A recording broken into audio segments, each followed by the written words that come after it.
So narito po tayo sa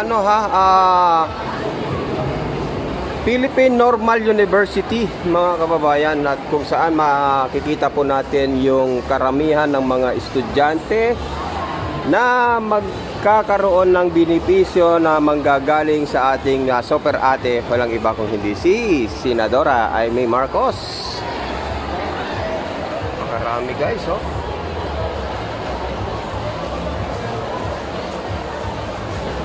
Yun.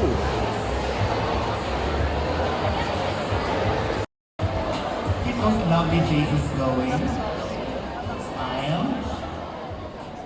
And okay lang, Kuya, play the music mo na.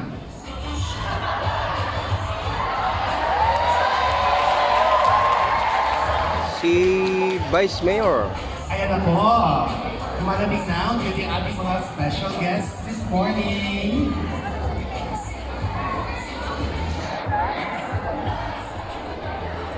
Welcome po, Vice Mayor. Vice Mayor Yul Serbo. From the City of Manila. So Vice Mayor po ng Manila, mga kababayan, na dumating na po si ating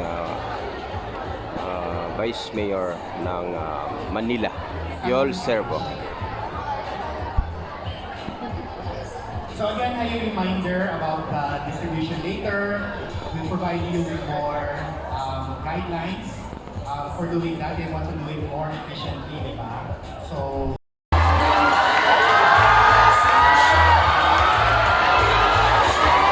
thank you very much for joining us this morning. Vice Mayor John Marvin Yul Serbo of the City of Manila, and Senator Amy Marcos.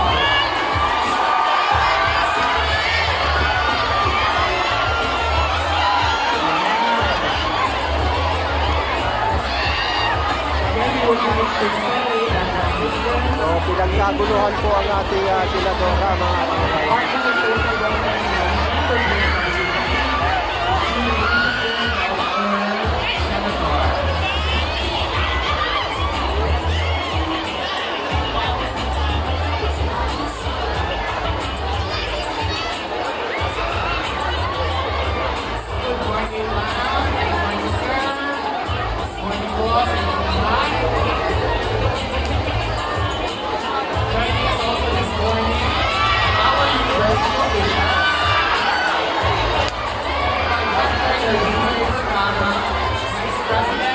for University Relations and Advancement, Dr. Adonis David, Vice President for Research, Studies and Quality Assurance, and of course, Dr. Kanisita Tadopuri, Dean of the Office of Student Affairs and Student Services.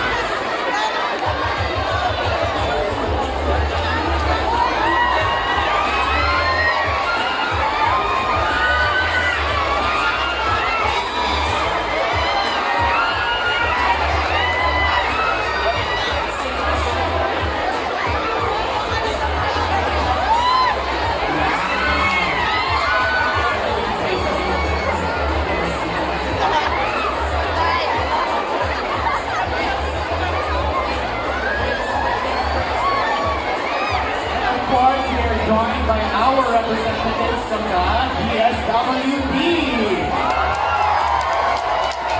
Hello po.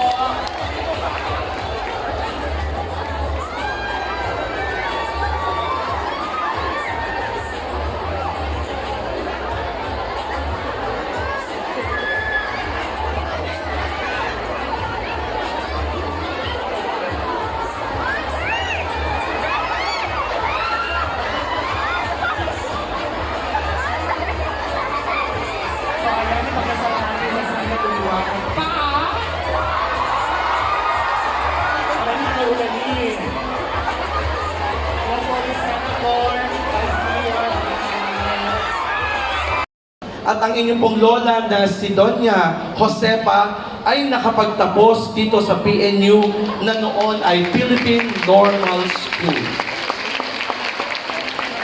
Bukod dito, Senator Amy, ang inyo rin pong ina, ang ating unang dating ginang Imelda Marcos, ang isa sa mga sumuporta at nagpasimula ng paggawa ng aming gymnasium na kailangan na Senator palitan. Senator! Dr. Adonis P. David, Dean of Office of Student Affairs and Student Services, Dr. Teresita T.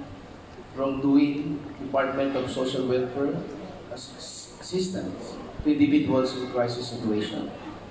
Sa ating mga estudyante, mga guro at staff ng Philippine Normal University at mga piling panawin, isang mapagpalang araw po sa ating lahat. Sa ngalan po ni Mayor Hanila Unapangan, kami po ay nagpapasalamat sa inyong pag-anyaya na kami ay maging parte ng makabuluhang araw na ito. Bilang mga lingkod bayan, wala po tayong ibang hangarin kung hindi pagbutihin, pagandahin at sa katuparan mga pangarap ng bawat taong nasasakupan natin.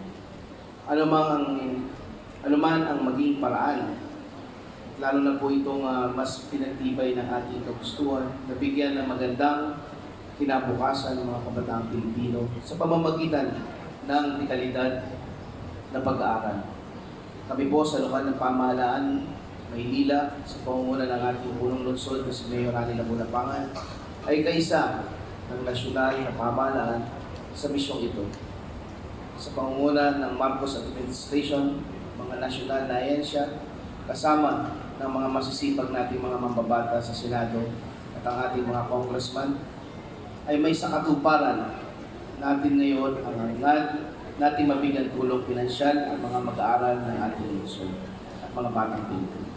Sa ating piling mga estudyante na makatatanggap ng educational assistance ngayong araw na handog ng DSWD, Assistant to Individual in Crisis Situations, sa pangunguna ni Senator Amy Marcos, sana po ay ating gamitin ng tama ang makatatanggap ng educational assistance dahil napakaswerte niyo po.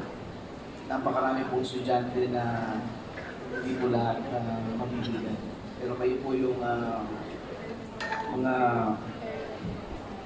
makakatanggap po. At sa ngalan po ng aming punong lungsod, nais po namin ipaabot ang aming taus-pusong pasasalamat kay Senator Amy at sa kanyang opisina. Naging posible po ang lahat ng ito dahil sa kanilang initiative para mabigyan ng ating mga batang Maynila, mga batang Pilipino ng karagdagang tulong pinansyal para sa kanilang pag-aaral. Kaya naman po, upang pasimula ng ating pagbibigay ng educational assistance, aking pong inaanyahan, magbigay ng pangunang pagbati sa inyo ang kagalang-galang si Senator Amy R. Marcos. Maraming salamat sa ating minamahal na punong lungsod ngayon.